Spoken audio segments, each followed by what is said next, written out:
trailers.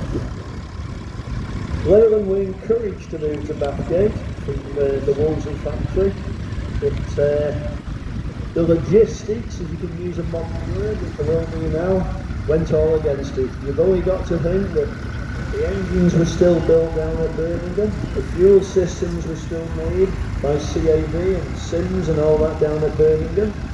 The wheels obviously were made by Sankey's at Wellington in Shropshire, and a lot of the fabrication work and that was still made in England. Crest Steel Fisher, yes, we got bought out by Leyland. Would have done a lot of the work.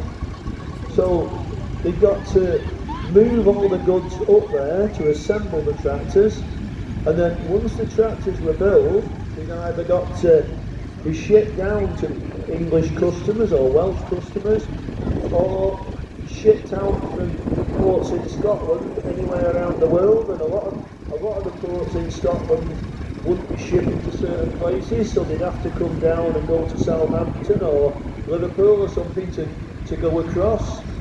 So the cost of moving up there, even though they were encouraged by grants off the government to create work in Bathgate, the cost of going up there and the loss of the engineering skills in moving up there didn't go in Leyland's favour, or in BMC's favour at the start.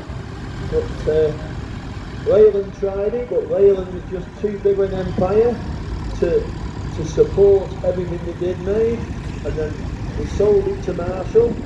Marshall was building at Shrewsbury in a factory that was far from ideal, because it was a 100-year-old factory when they moved down there, and they had to modernise the inside and try and keep production going down there, and they could only produce a certain amount. I actually went on a visit to the Marshall factory one day.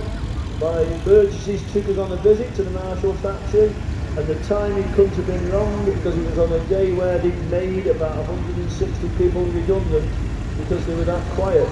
So that all the staff had just been made redundant, and there's a load of people going around the factory looking at Marshall production. And then afterwards, when Bentol's bought it over, they tried a lot of badge engineering, selling imported tractors, IMTs from Yugoslavia. They imported BMC mini tractors from a company in Turkey called BMC, because they kept the name, and BMC, as far as I know, in Turkey still do truck and bus chassis under the name of BMC. But it's just another British industry that couldn't survive, unfortunately. Good tractor in the day, good tractor. The 245, which is going past now, was an excellent tractor, really, with the Perkins diesel. We tried the best and failed. Thank you very much, drivers, for bringing them all along today.